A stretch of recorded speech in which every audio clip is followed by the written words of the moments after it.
ఆలోచిస్తున్న Telangana young India skill university board of governors chairman గా ప్రముఖ పారిశ్రామికవేత్త మహీంద్రా గ్రూప్ సంస్థల చైర్మన్ ఆనంద్ మహీంద్రాను రాష్ట్ర ప్రభుత్వం నియమించింది. అలాగే ప్రముఖ విద్యావేత్త శ్రీనివాస సి రాజు ఈ యూనివర్సిటీకి బోర్డ్ ఆఫ్ గవర్నర్స్ సభ్యుడిగా కో చైర్మన్ హోదాలో నియమితులయ్యారు. ఈ మేరకు తాజాగా ఉత్తర్వులను జారీ చేశారు. వీరు ఏడాది పాటు ఈ పదవుల్లో కొనసాగనున్నారు. ఇక Anand Mahindra automobile, aerospace, defence, energy, IT వంటి రంగాల్లో ప్రఖ్యాతిగాంచిన మహీంద్రా గ్రూప్ సంస్థలకు చైర్మన్ గా ఉన్న విషయం తెలిసిందే.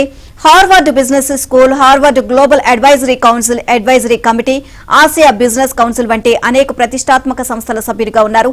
పద్మభూషణ్ తో పాటు అనేక అవార్డులు పొందారు.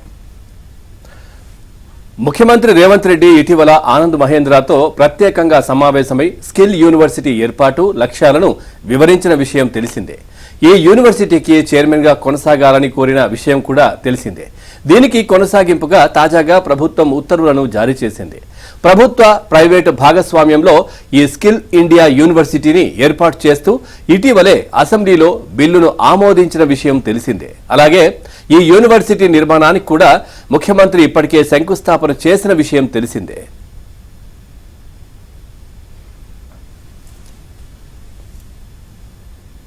శ్రేణులకు సూచించారు. ఇక మరోవైపు మహిళలపై కేటీఆర్ చేసిన వ్యాఖ్యలపై మహిళా కమిషన్ విచారణకు ఆదేశించినట్టు తెలిసింది. కేటీఆర్ మహిళలపై చేసిన వ్యాఖ్యలను తెలంగాణ మహిళా కమిషన్ సుమోటోగా తీసుకున్నట్లు సమాచారం.